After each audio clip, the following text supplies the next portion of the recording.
Assalamualaikum warahmatullahi wabarakatuh. Perkenalkan, nama saya Trisulfani dengan NIM 305220039.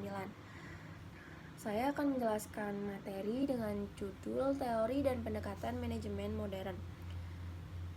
Yang pertama diawali dengan sejarah. Sejarah munculnya teori modern dalam perkembangan peradaban manusia dan ilmu pengetahuan ini terbagi menjadi 3 kelompok. Dalam PPT saya hanya menuliskan 2. Yang pertama ada ilmu eksakta, yaitu ilmu yang mempelajari segala fenomena, wujud, dan keberadaan yang berkaitan erat dengan alam dan yang isinya mempunyai sifat-sifat yang pasti secara universal dan tidak dipisahkan oleh ruang dan waktu. Nah, seperti misalnya fisika, kimia, dan biologi. Yang kedua ada ilmu-ilmu sosial atau ilmu-ilmu non-eksakta, yaitu ilmu yang mempelajari seluruh fenomena manusia dan keberadaannya dalam kaitannya dengan seluruh aspek kehidupan manusia, misalnya ekonomi, psikologi, hukum, dan lain-lainnya. Selanjutnya yang ketiga itu ada humaniora, yaitu seperangkat ilmu pengetahuan yang berkaitan erat dengan seni, misalnya tari, seni lukis, suara, sastra, dan lain sebagainya. Ilmu manajemen merupakan ilmu sosial yang berkembang pada tahun 1800-an. Yang muncul pertama yaitu aliran atau teori klasik. Dalam perkembangan teori klasik dengan berbagai gambaran dan pandangannya semakin menimbulkan ketidakpuasan di kalangan kelompok dan tokoh lainnya, sehingga mengakibatkan munculnya aliran atau teori baru yaitu neoklasik. Kemudian dengan perkembangan yang cepat, praktis dan efisien serta mengalami perubahan kebutuhan, muncullah aliran atau teori baru yaitu manajemen modern. Nah, apa sih manajemen modern? Manajemen modern adalah suatu bidang yang terus berubah dan dinamis, dibentuk oleh perkembangan teknologi, tuntutan pasar yang berkembang pesat, dan perubahan sosial. Para pemimpin dan manajer bisnis harus memahami bahwa mereka harus beradaptasi dengan perubahan ini untuk mempertahankan keunggulan kompetitifnya. Nah, manajemen modern mendeskripsikan bahwa pembelajaran dan adaptasi adalah kunci kesuksesan jangka panjang. Perubahan teknologi dan tuntutan pasar muncul dengan cepat dan organisasi harus bergerak mengikuti perubahan ini. Perusahaan yang terus mengikuti tren, belajar dan memperbarui praktik manajemennya akan lebih mampu menghadapi berbagai tantangan dan memanfaatkan peluang baru yang ada. Nah, manajemen modern ini berkembang dalam 2 aliran. Pertama yaitu aliran yang pengembangannya dari aliran hubungan manusiawi atau neoklasik yang dikenal sebagai tindakan organisasi. Yang kedua, aliran yang dibangun atas dasar ilmiah atau sains, biasa dikenal dengan aliran kuantitatif atau operation research dan manajemen sains atau manajemen operasi. Nah, kemudian perkembangan aliran perilaku organisasi dikenal dengan sudut pandang dan pendapat baru tentang tingkah laku manusia dan sistem sosial. Nah, selanjutnya ada teori-teori manajemen modern. Ada 8. Yang pertama ada Abraham Maslow. Teori ini mengemukakan adanya ego dan superego dan hierarki kebutuhan manusia. Dalam penjelasannya tentang perilaku manusia dan dinamika motivasi. Yang kedua ada teori Douglas McGregor. Ini terkenal karena mengemukakan teori X dan teori Y. Teori perilaku adalah teori yang menjelaskan bahwa suatu perilaku tertentu dapat membedakan mana pemimpin dan mana yang bukan pemimpin pada orang-orang.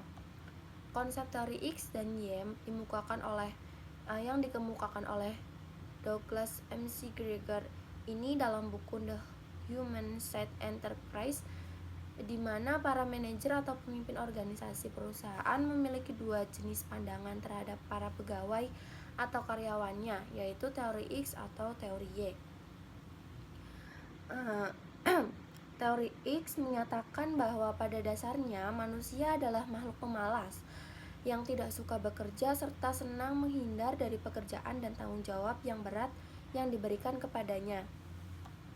Pekerja memiliki ambisi yang kecil untuk mencapai tujuan atau kemajuan perusahaan, namun perusahaan menginginkan imbalan serta jaminan hidup yang tinggi. Nah, dalam proses bekerja, karyawan harus terus diawasi, diancam, serta diarahkan agar dapat bekerja sesuai dengan yang diinginkan perusahaan. Selanjutnya, teori Y.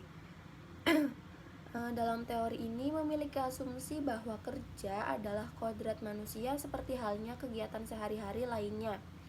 Pekerja tidak perlu terlalu diawasi dan diancam secara ketat karena mereka memiliki kendali serta pemberian diri untuk bekerja sesuai tujuan perusahaan.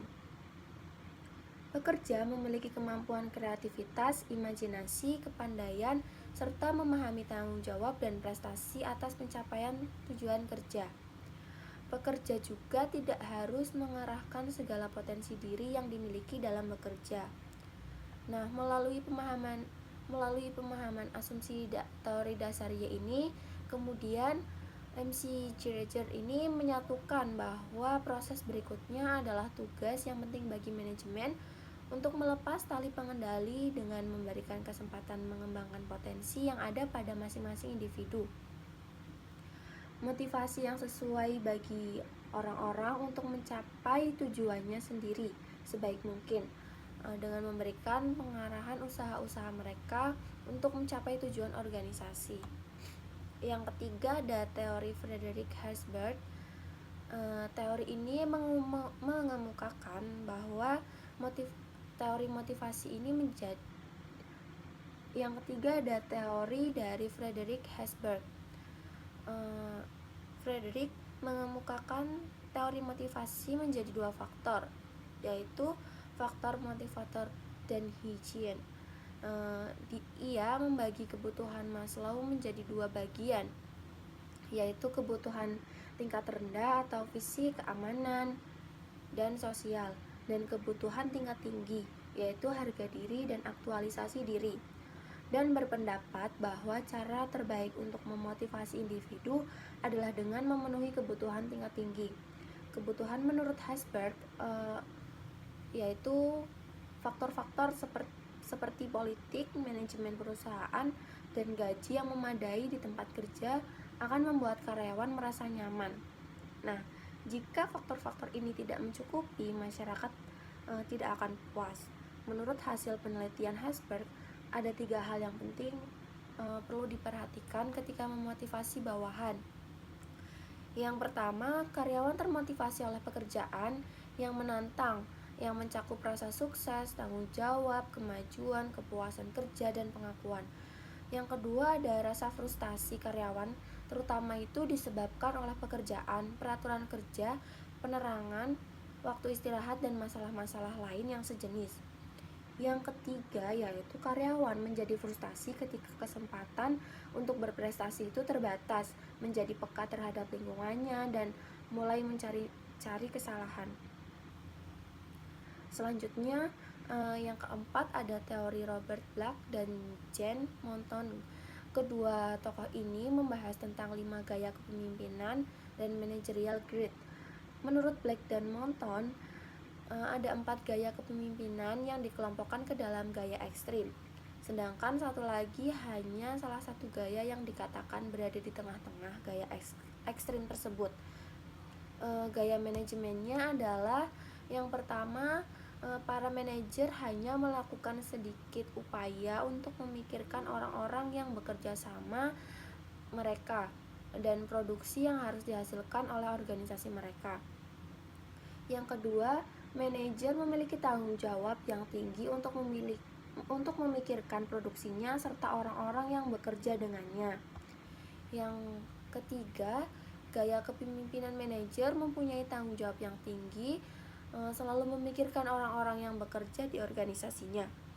Yang keempat, para manajer ini terkadang menjalankan tugasnya secara otokratis, Nah, yang kelima ini, dalam hal ini, pemimpin mempunyai pola pikir medium, baik dalam produksi maupun pada bawahan.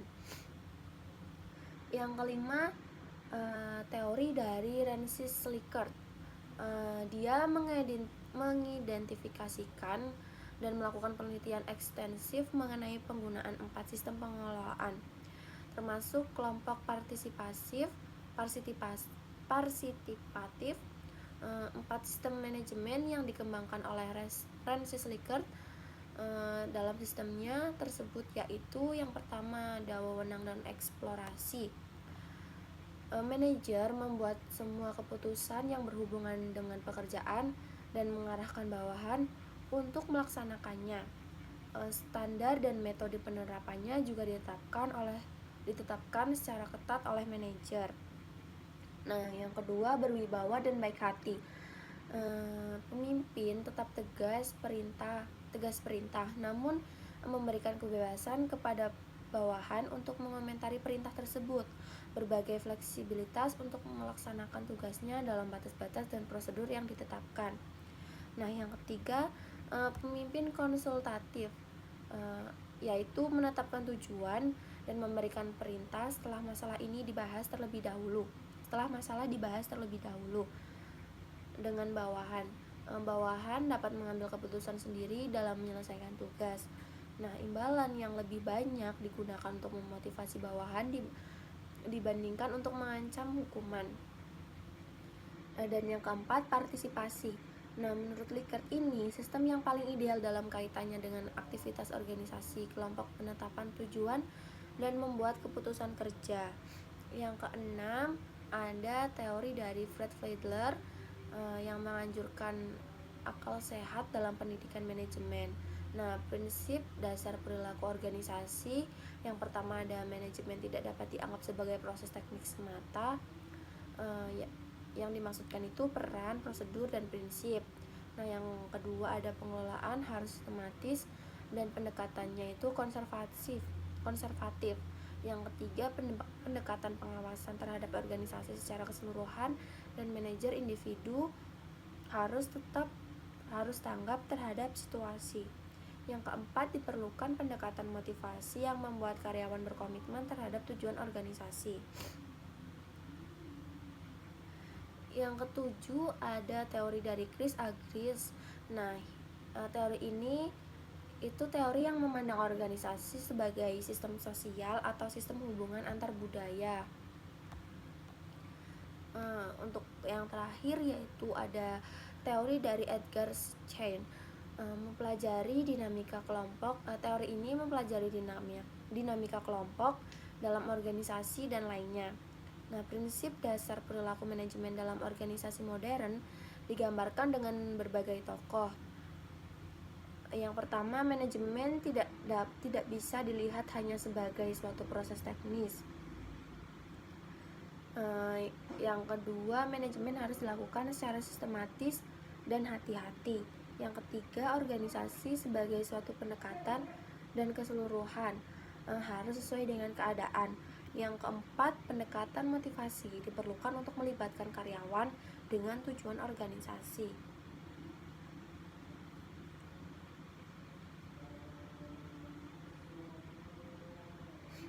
Selanjutnya yaitu manfaat dari manajemen modern. Manajemen modern mempunyai beberapa manfaat. Yang pertama, dapat memberikan gambaran dan pemahaman mengenai pendekatan atau prosedur penting dalam meneliti, menganalisa, dan memecahkan masalah yang berkaitan dengan manajer. Yang kedua, dapat menyelesaikan masalah-masalah yang kompleks menjadi baik dan bisa dipecahkan masalah tersebut. Selanjutnya, fungsi manajemen menurut Kons dan Weyrich, yang pertama itu ada planning atau perencanaan. Nah, di sini itu berarti proses pengembangan tujuan perusahaan dan memilih serangkaian tindakan atau strategi untuk mencapai tujuan tersebut. Yang kedua ada organizing atau pengorganisasian.